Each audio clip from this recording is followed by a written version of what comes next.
안녕하세요. 이국섭의 작은 도서관입니다.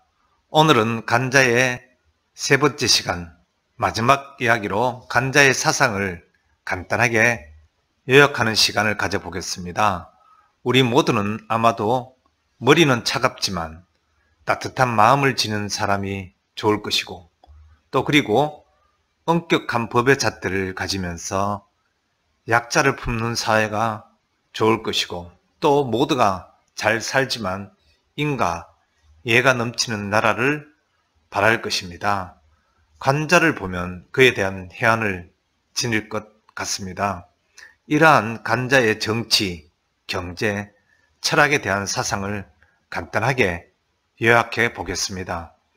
간자의 정치 사상의 기본은 백성들의 욕망을 충족시켜 주어야 한다고 말하고 있으며, 이에 대한 기만한 대응을 중시하여 매우 개방적이고 개혁지향적인 성격을 지니고 있습니다. 정치가 흉하는 것은 민심을 따르는 데 있고, 정치가 피폐해지는 것은 민심을 거스리는 데 있다고 하면서, 백성들이 본성적으로 바라는 것은 일락 또는 부귀, 조난, 생육, 멸절이라고 말하는 것입니다. 그리고 경제에 대한 사상은 부민을 통한 부국을 추구하는 것으로서 육아에서 중시하는 부민과 법가에서 중시하는 부국의 관점을 따로 보는 것이 아니고, 이 둘의 조화를 통한 생각으로 지극히 실용주의적인 입장을 견지하고 있는 것입니다.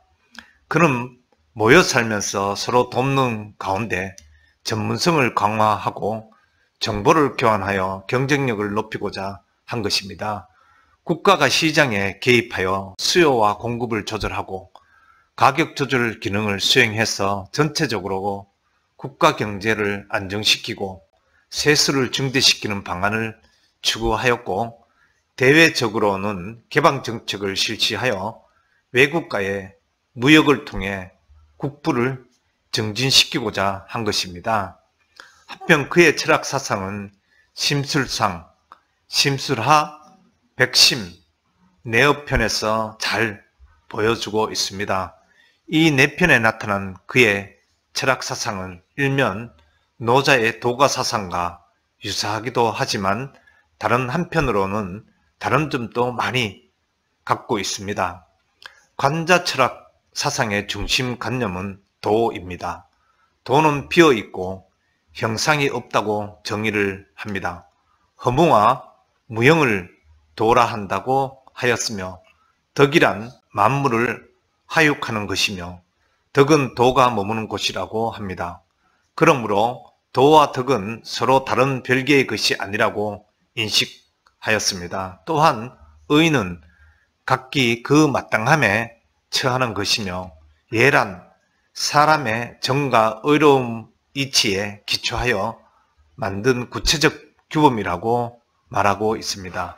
한편 이는 본분을 명확히 함으로써 의의 뜻을 밝히는 것이기에, 예는 의에서 나오고 이는 마땅함에 근거한다고 한 것입니다. 또한 일은 법의 감독을 받아야 하고, 법은 권에서 나오지만 권은 또한 도에서 나와야 한다고 말한 것입니다. 간자의 경세학은 현대 기업 경영에도 응용할 수 있을 만큼 다양한 것 같습니다. 대표적인 주장을 6가지로 요약해 소개해 보겠습니다.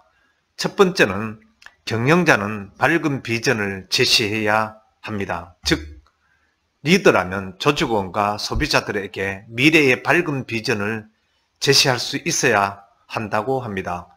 미래가 편안하고 즐거울 수 있다는 비전을 제시하면 팔로워들은 당장의 노고와 근심을 감수할 수 있습니다. 바로 이러한 역할의 중심에는 리더가 있어야 하는 것이라고 말하고 있습니다. 리더라면 기업의 미래에 대한 확고하고 긍정적인 비전을 제시하고 그것을 조직원들과 함께 공유하는 자세가 필요한 것입니다. 두 번째는 조직원과 소비자들의 마음을 읽어야 합니다. 사람의 본성은 이익이 있는 곳이라면 천길이나 되는 높은 산도 올라가고 또 아무리 깊은 물이라도 들어가게 마련입니다. 리더라면 인간의 본성을 사실대로 받아들이고 그들의 이익에 대한 욕망을 잘 활용해야만 조직을 키워낼 수 있습니다. 그리고 셋째는 각 분야의 전문가를 적재적소에 활용해야 합니다. 리더가 모든 것을 직접 챙기려고 해서는 안 됩니다.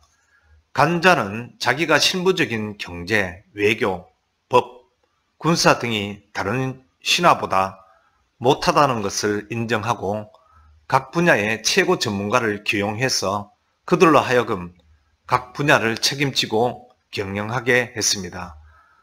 어떤 조직에서나 리더는 전문가를 통한 적재적소의 배치를 통해서 그들이 능력을 잘 발휘할 수 있는 여건을 만들어주는 것을 최고의 과제로 이행해야 하는 것입니다. 네 번째로는 정책 결정에 있어서는 우선순위와 때를 파악할 줄 알아야 합니다. 관자는 천하제편한 큰 목표를 성취하기 위해서 우선순위를 정확히 파악하고 있었습니다. 먼저 국내 경제와 행정을 개혁해서 백성과 나라를 부유하게 했습니다. 그리고 나서 이를 토대로 군대를 양성했고 그 다음에 외교에서 주도권을 장악한 것입니다. 리더 역시 목표 달성을 위하여 우선순위를 올바르게 설정하는 것이 무엇보다 중요하다고 합니다. 리더라면 시기에 맞춰 상황에 따라 유연하고 기민하게 대처하는 지혜를 지녀야 합니다. 다섯째는 시스템적 경영을 정착시켜야 합니다.